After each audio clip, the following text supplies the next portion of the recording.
بسم اللہ الرحمن الرحیم۔ معزز ناظرین اکرام، السلام علیکم ورحمۃ اللہ وبرکاتہ۔ ناظرین اکرام، سیرت النبی صلی اللہ علیہ وسلم کا 41واں ایپیسوڈ آپ کے سامنے پیش خدمت ہے۔ مہاجرین و انصار کا اخوت و بھائی چارہ۔ پیارے نبی صلی اللہ علیہ وسلم مدینہ میں رہنے لگے۔ رہتے رہتے کافی دن ہو گئے۔ یہ دن بہت سکون سے گزرے، ہر طرح کا اطمینان تھا، کسی طرح کا خوف اور خطرہ نہ تھا۔ پیارے نبی صلی اللہ علیہ وسلم نے امہات المؤمنین کو بھی بلا لیا، پیاری صاحبزادیاں بھی آ گئیں۔ حضرت ابو بکر رضی اللہ تعالی عنہ نے اپنے بیٹے عبداللہ رضی اللہ تعالی عنہ کو لکھ دیا، وہ بھی ماں بہنوں کو لے کر مدینہ آ گئے۔ دوسرے ساتھیوں نے بھی اپنے اہل و عیال کو بلا لیا۔ جو مسلمان مکہ رہ گئے تھے وہ بھی مدینہ چلے آئے، ساتھ میں بیوی بچوں کو بھی لائے۔ ناظرین اکرام، مگر یہ لوگ مدینہ آئے تو بالکل خالی ہاتھ تھے، ساتھ میں کچھ بھی نہ تھا۔ یہی وجہ ہے کہ انصار اگرچہ ان کی بہت مدد کرتے اور ان کے آرام کا پورا خیال رکھتے، لیکن پھر بھی بڑی تنگی سے گزارا ہوتا تھا۔ اللہ اکبر! حضور صلی اللہ علیہ وسلم کے حسن تدبیر کو کیا کہیے، بس سنیے اور داد دیجیے۔ آپ صلی اللہ علیہ وسلم نے انصار اور مہاجرین کو جمع کیا، پھر انصار سے فرمایا یہ مہاجرین تمہارے بھائی ہیں۔ اس کے بعد آپ صلی اللہ علیہ وسلم ایک انصاری کو بلاتے، پھر ایک مہاجر کو بلاتے اور فرماتے یہ اور تم بھائی بھائی ہو۔ معزز ناظرین، اب وہ سچ مچ بھائی بھائی تھے۔ انصار اپنے اپنے بھائیوں کو گھروں پر لے گئے، انہیں اپنے یہاں ٹھہرایا، رہنے کے لیے گھر دیا، مال و جائیداد میں ان کا حصہ لگایا اور ہر طرح کا آرام بہم پہنچایا۔ اب مدینہ ان کا وطن تھا، جہاں ان کے لیے ہر طرح کی سہولت تھی۔ غرض اس بھائی چارہ سے انصار اور مہاجرین کے تعلقات بہت مضبوط ہو گئے اور دونوں میں گہری محبت اور الفت ہو گئی۔ ناظرین اکرام، ہر ایک دوسرے کو دل سے چاہنے لگا، ہر ایک جو اپنے لیے پسند کرتا وہی بھائی کے لیے پسند کرتا، اور جو چیز خود ناپسند ہوتی وہ بھائی کے لیے بھی ناپسند ہوتی۔ یوں سمجھیے اب وہ ایک جان دو دل تھے۔ مہاجرین تو ہاتھ پیر مارنے کے عادی تھے، موقع پاتے ہی کاروبار میں لگ گئے۔ کوئی تجارت میں لگ گیا اور کوئی انصار کی زمین میں کاشت کرنے لگا۔ حرکت میں برکت تو ہوتی ہی ہے، اللہ نے کاروبار میں برکت دی، اس طرح بہت جلد اپنے پیروں پر کھڑے ہو گئے اور پھر سے اپنے گھر بسا لیے۔ کچھ مسلمان ایسے بھی تھے جو بہت زیادہ مفلس تھے، ان کے رہنے کے لیے کوئی ٹھکانہ نہ تھا، کسی کاروبار کے بھی وہ لائق نہ تھے، اس طرح دو دو تین تین دن ان کے فاقہ میں گزر جاتے۔ حضور صلی اللہ علیہ وسلم ان کا بہت خیال رکھتے اور بیت المال سے انہیں وظیفہ بھی دیتے، اور مسجد نبوی کے ایک کنارہ پر ایک چبوترا تھا، رات میں یہ بیچارے وہیں سو رہتے۔ ناظرین اکرام، مدینہ میں یہودیوں کی بھی اچھی خاصی آبادی تھی اور یہی عرب کے بھی کرتا دھرتا تھے، اس لیے مدینہ پر بھی انہی کی حکومت تھی۔ ایسی حالت میں وہاں امن کی صرف ایک ہی صورت ہو سکتی تھی، یہ خوش رہیں اور تعلقات ان سے خوشگوار رہیں۔ اس لیے پیارے نبی صلی اللہ علیہ وسلم نے سوچا ان سے سمجھوتا ہو جائے اور مدینہ میں مسلمان یہودی سب آزادی سے رہیں، کوئی کسی کے مذہب کی توہین نہ کرے، کوئی کسی کے مال کو ہاتھ نہ لگائے، کوئی دشمن شہر پر حملہ کرے تو مقابلہ میں دونوں ایک ہوں، مال غنیمت ملے تو اس میں بھی برابر کے شریک ہوں۔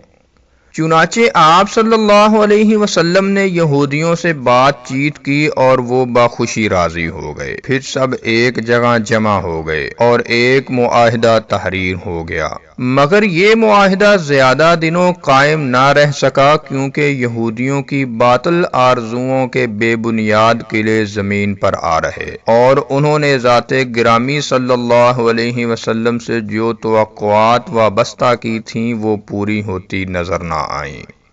ناظرین اکرام، یہودی مدت سے ایک نبی کے منتظر تھے، چنانچہ جہاں انہیں نبی صلی اللہ علیہ وسلم کے آنے کی امید تھی وہاں وہ جا کر بستے۔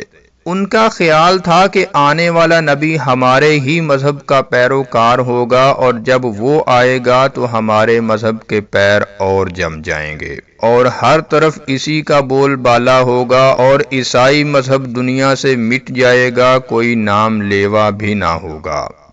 یہی وجہ ہے کہ وہ شروع میں آپ صلی اللہ علیہ وسلم کے مدینہ تشریف لانے سے بہت خوش تھے اور خوشی خوشی معاہدے پر بھی راضی ہو گئے، مگر آپ صلی اللہ علیہ وسلم نے بالکل ہی نیا دین پیش کیا اور نئی باتیں بتائیں جو یہودیوں کے بالکل خلاف تھیں۔ بھلا اب برداشت کی کہاں تاب تھی، اب صبر و سکوت کا کیا سوال تھا۔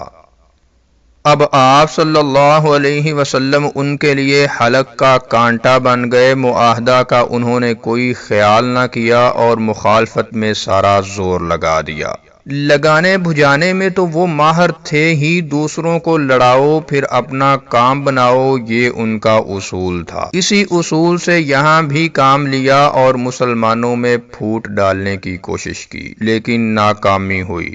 پھر بھی وہ مایوس نہ ہوئے اور ایک دوسری چال چلی، یعنی اب وہ مدینہ کے مشرکوں کے کان بھرنے لگے۔ چنانچہ وہ ان کی باتوں میں آ گئے اور ان کے ساتھ ہو گئے، لیکن جو مسلمان تھے وہ تو ایک دوسرے پر جان دیتے، خود دکھ اٹھاتے مگر اپنے بھائی کو آرام پہنچاتے، وہ بھلا ان بدبختوں کی باتوں میں کیسے آتے۔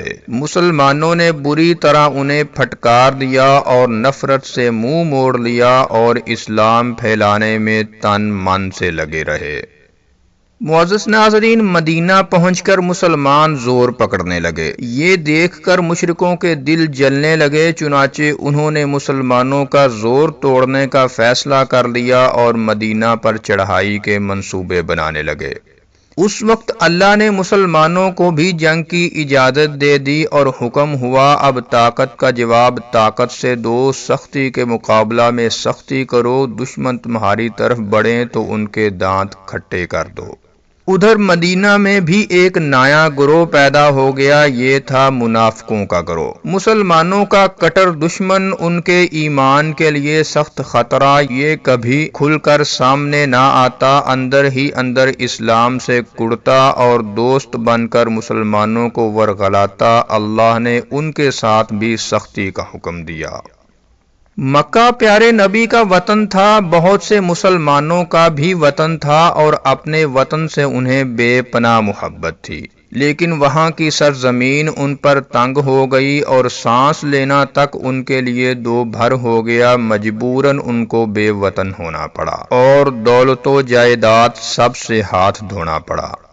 حد یہ ہے کہ کعبہ بھی چھن گیا اور حج اور طواف پر پابندی لگ گئی، اس کا پیارے نبی صلی اللہ علیہ وسلم کو بہت رنج تھا، مسلمانوں کو بھی سخت صدمہ تھا، لہٰذا اب ان کی نظریں مکہ کی طرف اٹھنے لگیں۔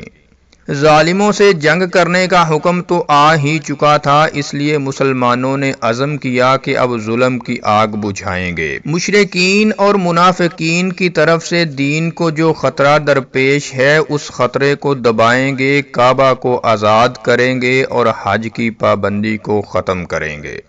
چنانچہ مکہ والوں میں کیا باتیں ہو رہی ہیں، ان کے کیا ارادے ہیں، یہ معلوم کرنے کی مسلمانوں نے دوڑ دھوپ شروع کر دی۔ وہ ٹولیاں بنا کر مدینہ سے باہر نکل جاتے اور جہاں کہیں قریش کے قافلے ملتے ان سے چھیڑ چھاڑ کرتے۔ یہ ٹولیاں 100-150 آدمیوں کی ہوتی، جن میں 5 زیادہ مشہور ہیں۔ ایک کے تو امیر حمزہ رضی اللہ تعالی عنہ تھے، دوسری کے حضرت عبیدہ بن حارث رضی اللہ تعالی عنہ تھے، تیسری کے حضرت سعد بن ابی وقاص رضی اللہ تعالی عنہ، چوتھی کے حضرت عبداللہ بن جحش رضی اللہ تعالی عنہ، اور پانچویں میں خود پیارے نبی صلی اللہ علیہ وسلم شریک تھے۔ ناظرین اکرام، ان ٹولیوں سے قریش کا کبھی جم کر مقابلہ نہ ہوا، ہمیشہ یا تو بچ بچاؤ ہو جاتا یا وہ بچ کر نکل گئے۔ پھر ان ٹولیوں نے ایک کام اور کیا، انہوں نے آس پاس کے قبیلوں سے دوستی کر کے ان سے امن و امان کے معاہدے کر لیے، کیونکہ ان قبیلوں کے بگڑ جانے سے مدینہ میں بد امنی پھیل جانے کا اندیشہ تھا۔ ان قبیلوں نے آسانی سے معاہدے کر لیے اور ضرورت پڑنے پر مدد کرنے کے بھی وعدے کر لیے۔